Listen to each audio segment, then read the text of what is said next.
Welcome to the November edition of the Beloit Today Show. I'm Pam Lathrop. And I'm Beth Jacobson. And we have a lot of things to talk about today. Beth's going to actually start us out today.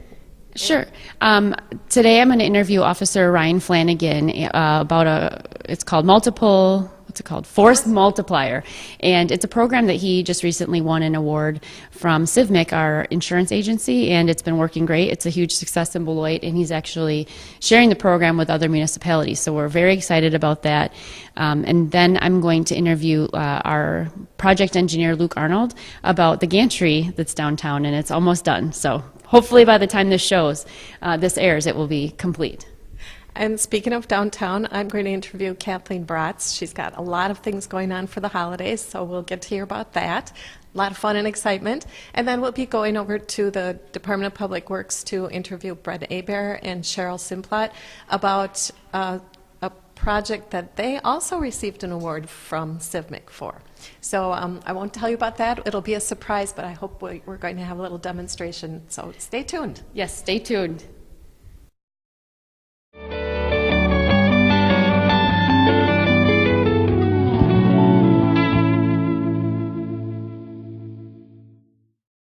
Hi, I'm here with Officer Ryan Flanagan. He's a City of Beloit police officer, and he's been with the city for 11 years. We're here today to talk about a program that Officer Flanagan initiated, and he's actually just recently won an award.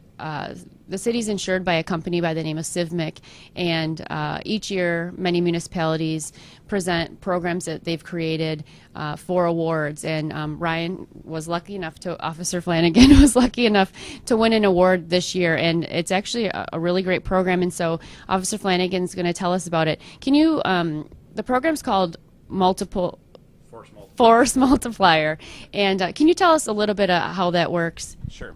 Well, the idea behind Force Multiplier, the reason why the name came in is because being a military historian that I kind of am, the idea behind it is a program that basically the Green Berets do. Force Multiplier is what they are, which means a small group of people come in and teach another group of people, and by doing that, it expands your numbers. So the idea behind Force Multiplier is to use a small group of people like the police officers to train another group of people so that they can be additional eyes and assets to us. Sure. So through your day-to-day experience, you saw a need for a program like this, and you essentially just presented it and carried it through the ranks. Can you talk about the process you went through to carry out this program? Sure. When I initially came up with the idea, I presented it to my patrol sergeant and explained to him how this might be used. It was an idea that I had had for a while, and I had talked with other cities before when I was doing research when I was an intern here, actually, many years ago. And it was something that when I was living in Appleton going to school, the city up there was doing something kind of similar, and I had had brief conversations with some of their people about it. But when I brought it back here and presented it to the patrol sergeant, he said he thought it was a good idea. So I wrote up a plan, created my PowerPoint, and then presented it to the patrol captain. And I had to go through a series of interviews with different people on the department to say that this was something that we were willing to present. And then I presented it to all the city agency heads, and then said, if this is something that you want your people to get, let me know, and I'll present it to them. And so then once that happened, then I began doing presentations for all the city departments. So can you explain how the program itself works? It's Force Multiplier, so you go out to other city departments and train their staff in this program. Can you explain really what that means if there's an incident with the police department? Sure. Well, the training that I provided is kind of twofold. One is how to get in contact with us, and most of the city departments have radios in their vehicles, so they can directly call us if they have something going on. It's sort of a way to bypass 911 to make something quicker for our response. So if an ambulance sees a drunk driver, rather than them calling in through their dispatcher, which is typically what they would do, then their dispatcher has to call across and create a call for that. It's a way that, say, that ambulance could say, hey, we see a drunk driver or a person that's driving erratically driving in this place, and they can get a hold of us directly over the radio, and we can respond right now, as opposed to that delay, which is typically what we have. And that delay can be anywhere from 2 to 3 minutes. So in a long time, in 30 miles an hour, that's a significant distance that somebody could travel. So that's part of the training, is how they can get in contact with us and to talk with us over the radio. The other part of it is basically how to train the city workers how to be good witnesses for us, so that if something is going on, they can take mental note of what's going on, describe the suspect or suspect vehicles or something like that to us, so that they're good witnesses, and that gives us more information to act on. Now, does the program work both ways? So if they witness something, they can tell you, and then also if you're having an incident, they can kind of keep their eye out for a vehicle or a person or... Exactly right. So if we had, say, a stolen car, we could then let all of our buses know, hey, if you happen to come across and see this vehicle, let us know. Or a missing child, that's another one where we've used this before.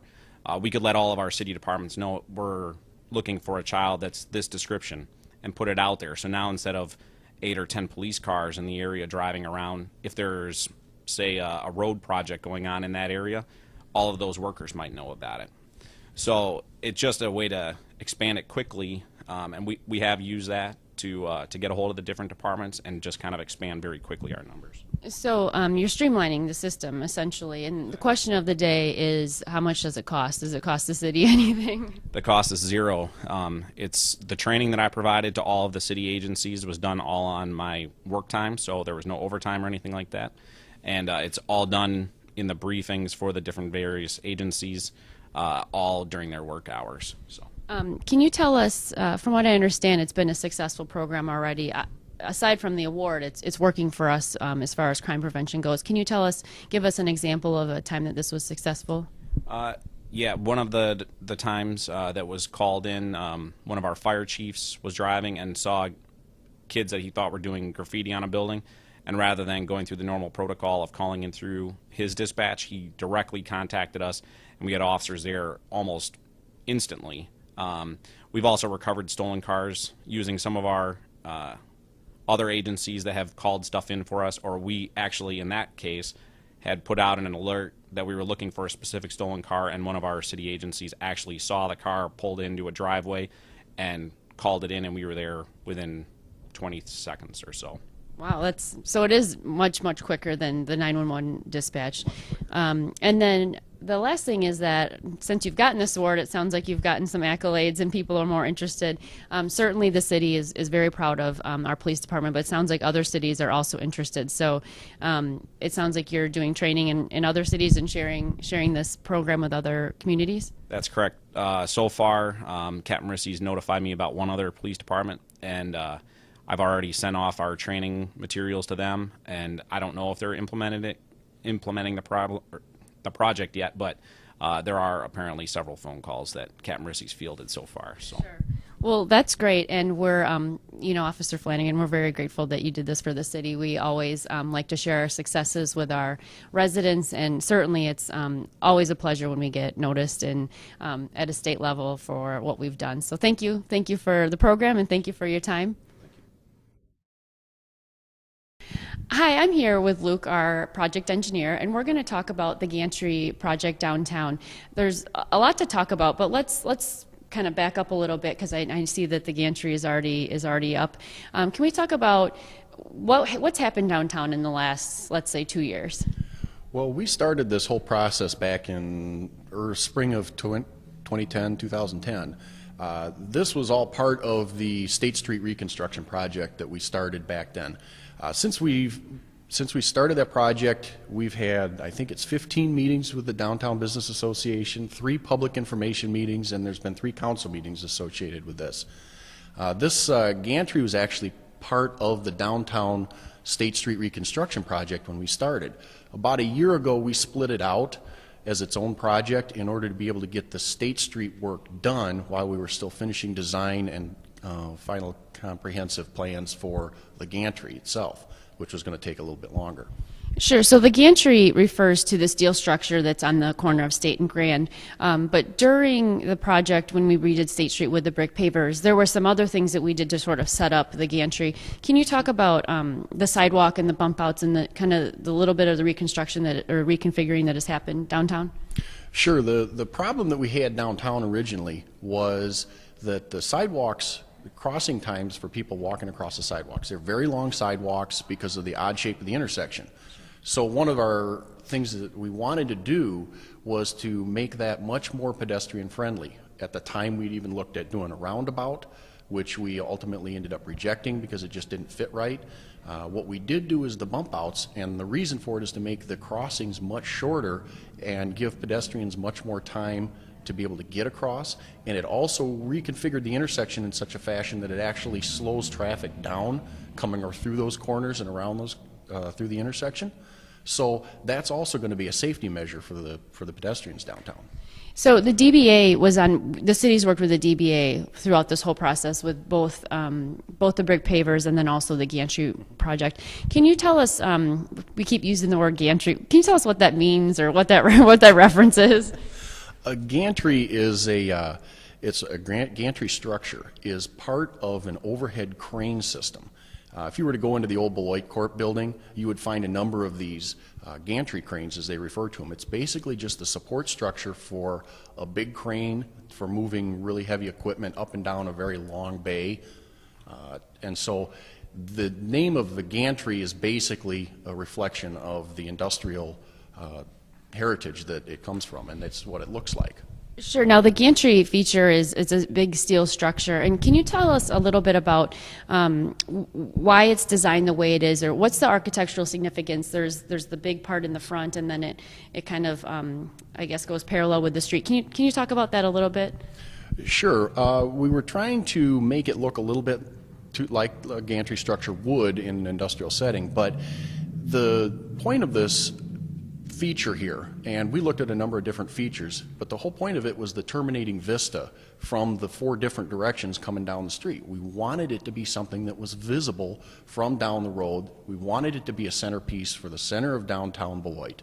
And so what we did is we arranged the structure itself, made it tall enough that you could see it over the top of cars from several blocks away in some cases. We wanted the square section out in that bump out far enough to be seen from all 4 directions, which you can. And I see the steel structure, but there's really more to the gantry itself, is that it's creating sort of a plaza, if you will. It connects the 2 buildings where Bushel and Peck is, and then also the former Cary building where Fat Wallet is. What's going to be there at the end when the construction tape comes down? Is there going to be places for people to gather, and then what happens to the parking lot that's behind there? Well, we did end up making the parking lot that's back there a little smaller. I think we ended up taking out 4 parking stalls in the end, was all. That space is now replaced with a plaza, a stage. There's going to actually be a circular stage back there. That is in now. There's a sidewalk plaza area where people can sit down. There's also going to be a grassy knoll area where people can sit on a little grass hill that ties into all of that.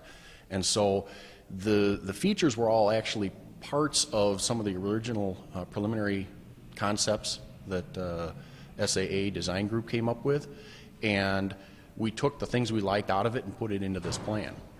And so essentially in the spring, when the weather's much nicer, you'll be able to enjoy that place. I mean, you'll be able to enjoy it for farmers market and Fridays in the park and essentially any event that happens downtown. Oh yeah, the stage feature does have power available to it, so if they wanted to put musical groups in there during the week, which is one of the things that Fat Wallet was actually asking for, and they have actually helped to fund this that stage for that reason. Well, speaking of funding, can you tell us who pays for this? How is the gantry being paid for? This project was completely paid for by taxes on the downtown businesses. It's not a general levy tax. It's a TIF financing tax instead. And the businesses downtown were involved in the process when we designed it, and then now they're obviously paying for it. Yeah, this is actually what the downtown businesses selected. When we've been through this, as I mentioned, we had 15 different meetings with the DBA and another 3 public information meetings, one of them specifically with the downtown businesses themselves. And this is what they picked. This is what they asked for. Well, great. I know that we've seen construction happening for the past couple of weeks, and we're very excited to have it completed. So thank you for your help, and thank you for sharing with us more information about the gantry. Thanks.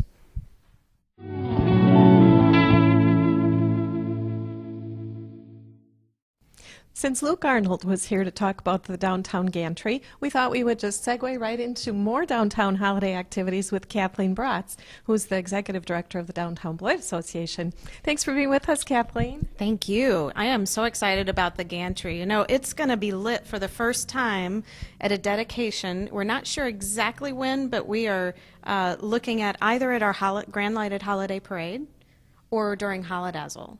It really depends on when the last of the electrical work gets done. So we're so excited. Oh, that would be so perfect for the holiday parade. But I guess we better tell people when that is exactly. The Grand Lighted Holiday Parade is every year the day after Thanksgiving. This is our 20th year. We're so thrilled. This is one of my favorite activities. So it starts on Bluff Street. It goes along West Grand to East Grand. So it's the Grand Lighted Holiday Parade. So it's all the way along Grand to Horace White Park. We're just thrilled. The festivities start around 5:30, and somebody usually shows up to light the tree right Ho, ho, ho. right around 6:15, and the parade kicks off at 6:30. So it's just so much fun, and it's a great community event to kick off the holiday season. And that is always the day after Thanksgiving, so it's pretty easy to remember. Yeah. And then Holidazzle is exactly 2 weeks later, so that's December 9th. And much like our Art Walk event, where you get to visit door to door to door and each business has its own party, Holidazzle is very much the same thing, with fine artists coming in with really unique gift items and unique pieces of art to sell for the holidays. They're in each of these businesses. There's over 30 of them that will participate. Wow. And you get to come into our boutique shops too. We've got great shopping downtown for the holidays as well. And so we're just thrilled about that. You know, it's another event where we get to celebrate the arts in all of its forms. Mm-hmm. So you'll have live music, maybe a gospel choir in one location. You'll have someone with wood turnings, bowls and really interesting jewelry or paintings at other locations, and we have some group exhibits as well. I mean, it's really, really special. And Santa comes and visits with children that night as well. So that's at Turtle Creek Bookstore. You know, that sounds like a good opportunity to buy a gift for yourself. You could spoil yourself, or you could buy a gift for someone else on your list. And it is really fun because people are in a very good mood, and it's happy, and there's a lot of people on the street that night, and hot cider being served. Absolutely. It's just a great atmosphere. But that also goes on December 10th, right? That continues a little bit into the next day? It actually December 9th, and then so it's that Friday night, really that Friday night only. So it's a very special, big blast one night. Art Walk does do a Saturday, so I think that's where that is in your mind. There is a trolley, so it connects people. Great. So if it's slushy outside, people still come. It's so much fun. And there's always a sing-along at the grand piano at the Beloit Inn afterwards. There's about 5 locations with live music, even after 9 o'clock. So tons of fun with that. Where can people get more information, specifics, if they want?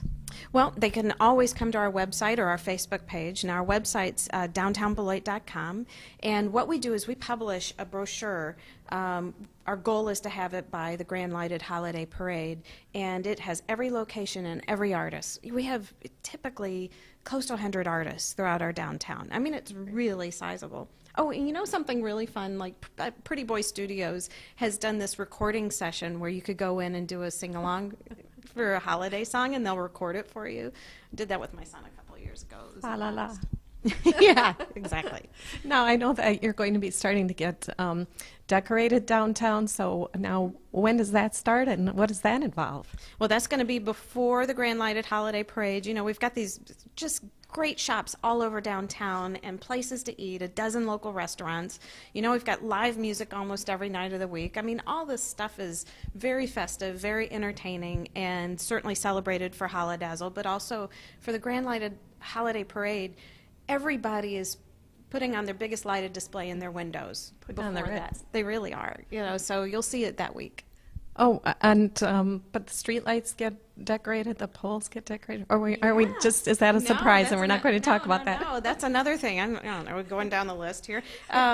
We have over 100 light forms that we hang downtown. So all of the stars and trees all along the streetscape and the downtown hung from our light poles. Those are ones that we have volunteers come and screw in thousands and thousands of light bulbs. I always end up with a little joke at the end of that. How many volunteers does it take to screw in thousands of light bulbs to brighten the downtown for the holidays? And we're just so grateful for our volunteers to help with that. So. Well, we're transitioning from the farmers market and the summer activities and the Halloween parade right into the holiday season. So I know your work never stops, and thank you so much for being with us today. No, we're thrilled. Really appreciate being here, and we're grateful that people come and celebrate and support our downtown. Well, we'll see you at the parade. State and Grand. Yay. Brent Abear, a Public Works Supervisor, is here with me today to talk about an item that is used for the hazmat team. He and Cheryl Simplot were recently named as significant award winners through our Cities and Villages Mutual Insurance Company. And I just want to say congratulations, first of all. But this is a very unique tool that Brett is going to be telling us about today. So really, I'm going to turn it over to you. Okay, great. Well, Pam, what we have here is actually our sewer camera and tractor. And our hazmat team came up with a bright idea to retrofit this tractor and camera to use in our hazmat situations. And so what we did is we purchased 10-inch radial tires to put on the tractor, and also we attached our 4-gas meter that can read lower explosive limits, oxygen content, hydrogen sulfide, and also carbon monoxide. Sorry, I'll just take the microphone right out of your hands. Why did you specifically feel the need to invent this tool? That's actually a great question. The main reason is kind of the canary theory. You never want to send somebody, a person in to identify a substance that you really don't know what it is or what hazards may lie in that situation. And so I guess this is aptly named the canary. And so we're happy to have this tool at our disposal. You talked about a 4-gas meter, and earlier Brett explained to me that this little yellow meter here is something that they formerly, the hazmat team, would actually wear or can still wear on their hazmat outfit. Yep. But now it's on the rover here. What 4 gases does that identify?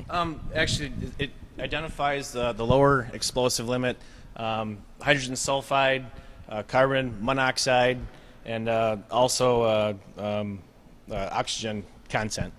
So before, if you want to say that the old days, 4 months ago, we would actually put the 4-gas meter on our person and walk into the hot zone, which we feel is incredibly dangerous, and I think our insurance company appreciates this tool that we have. This is something that other cities can probably adopt for their own use. Brett has been gracious enough to get his team together and give us a little demonstration of the rover. I guess you're going to now call it the Canary? Yes. So, okay. So, even though we look at trucks that go through Beloit as, carrying furniture or flowers. There are plenty of trucks and trains that travel through Beloit every day carrying hazardous materials. So Brett's going to give us a little demonstration of how this tool will work for us. Yep. Okay, we're headed down to our hazardous situation, what we call the hot zone. And the camera rover actually has 3 speeds, low, medium, and high. And actually can go over curbs. It can go over small, trees that may be laying down on the surface. And we've actually had pretty good luck with the camera not tipping over, which is a good thing. If it tips over, your day is done. So we're going to head around the corner now and head towards the material in question. And Cliff, our operator, is going to zoom in on the actual markings on the 55-gallon container to see what the hazards are, flammability ratings, and then from there we can go to our ERG book and identify the substance and take further action as needed. So we have really two operators on the TV truck that run the rover. One is sitting at a console inside the truck at a computer, and the second is kind of his assistant that puts everything together and makes sure everything's running as it should. Usually they're about 500 feet to 1,000 feet away. We do have 1,200 feet of cable, so we have plenty of cable to run the camera as far away as we need to, really. The sewer rover actually has been used before for the police department to identify any drugs or weapons that have been thrown in the sewer system. So it's really a great asset for the city of Beloit as a whole. Brett, I just want to thank you and Cheryl Simplot. These are the things that go on behind the scenes that a lot of citizens don't get to know about. So thank you very much for your demonstration, and thank you so much to both of you for writing this up and getting the award. Not a problem. Thanks for the opportunity. So here we are at the DPW wrapping up the November edition of the Beloit Today show. We covered a lot today. Yes, we did. We have a lot of great programs going on in the city of Beloit. Yes, we do. Thanks again to the staff of Cable Access Television for filming us and putting up with our flubs and retakes. And thank you to our staff who was able to, share the things that they've been doing in the past several months.